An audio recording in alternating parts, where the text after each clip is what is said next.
Hi, and welcome to another edition of Bauer Business Bites. My name is David Tighe. I'm the Managing Director of Bauer Media here in Northern Ireland, and I'm delighted to introduce our guest today, who's Valerie Ludlow, the Chief Executive of ASG Partners. Valerie, you're very welcome. Thank you, David. Thanks for having me. It's my pleasure, and we're really delighted that you joined us for this edition of Bauer Business Bites. So you're the Chief Executive of ASG and Partners. To anyone who's watching this who doesn't know what ASG and Partners is all about, can you give us a brief overview? Yeah, ASG Partners are an independent communications agency. We've been going for 40 years, set up by Colin Anderson, our chairman. We deal with everything from PR, internal comms, advertising, brand management and design, through to social media content and filming. So we've got a really broad range of skills within the agency. And it means that we work with lots of local clients like Abbey Insurance, Autoline, Chili Drive. We've represented M&S in Northern Ireland since it came here 25 years ago. So we've got a long history working with lots of local brands in the marketplace. Brilliant.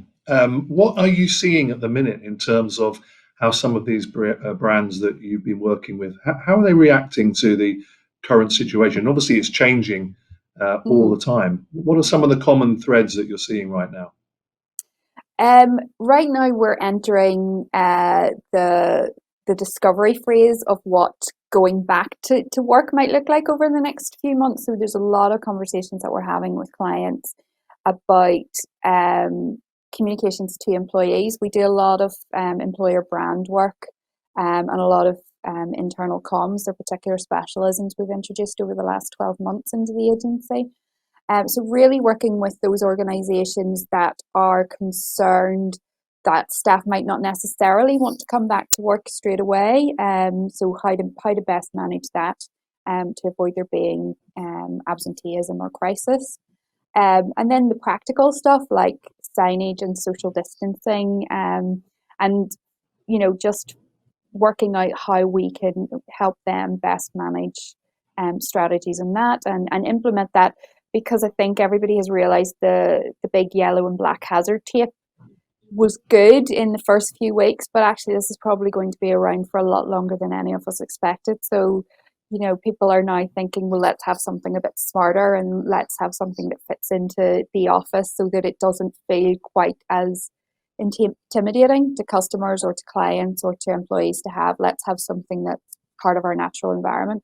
So we're working through all of those whilst also trying to help them feel through what's the right way to advertise right now. I think there was a lot of concern in the beginning from brands to say, well, is that appropriate, or does that sound salesy, or is that a bit crass in the current climate?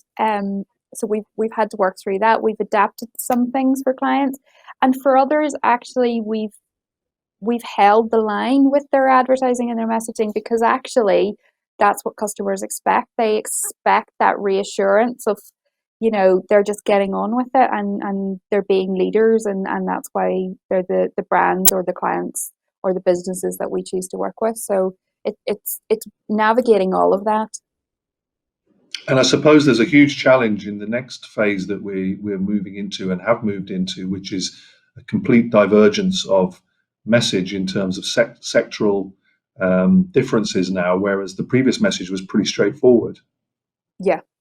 And I think that is going to be one of the challenges, because everything that we know about behavioral science, which is sort of the psychology of brands and advertising and messaging that we bring to the work that we deliver, is that you have to have clarity, you have to have clear calls to action, and you also have to avoid causing confusion. And I think this is what we've started to see. I think we had a few weeks ago politicians saying you have to stay indoors. The good weather was driving people out. Places like B&Q opening, it was all starting to send very mixed messages about, well, whether am I staying home or is DIY actually considered essential? And I think when the sectors start going back, that's only going to add to the layers of confusion amongst the general public in particular about what is right, what is wrong. Is it up to me to make that judgment, or is society going to police me, or is the police going to police me? So I think getting the communications on this right is going to be essential. Yeah, couldn't agree more. You're a female leader. How does Northern Ireland do in terms of its female representation, both in the advertising industry and beyond? You obviously move at the very highest level of leadership here. What's your view on that?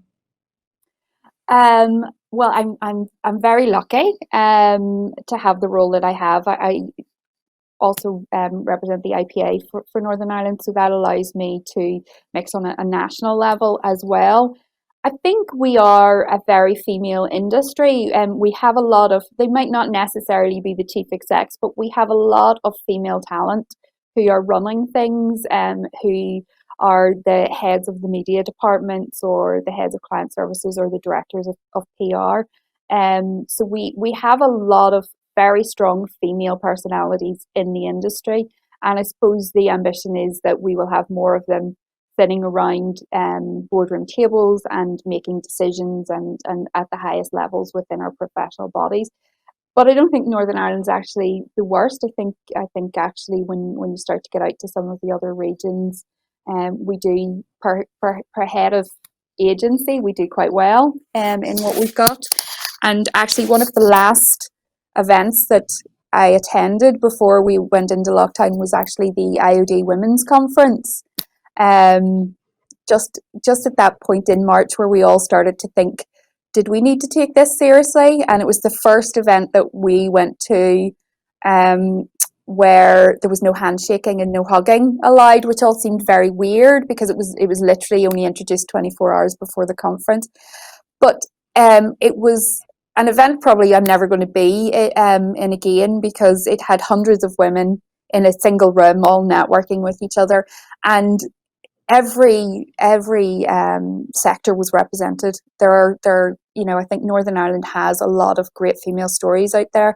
There was a big focus on STEM and engineering, and actually just look at our utilities company. They're actually all headed by women. And I think that's great stories to be coming out of Northern Ireland. And I think sometimes we get bogged down in thinking we're not quite as cosmopolitan as London and the other urban centres, but actually I think we're very good at recognising strong talent, and we promote and champion that, whether it's male or female.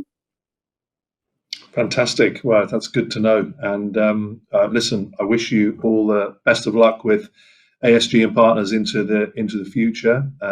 Thank you for your insight today. It's been really, really useful, and hopefully people who are watching this will have got some really useful information from it. So, Valerie, great to see you again, and hopefully we'll meet in person in the very near future.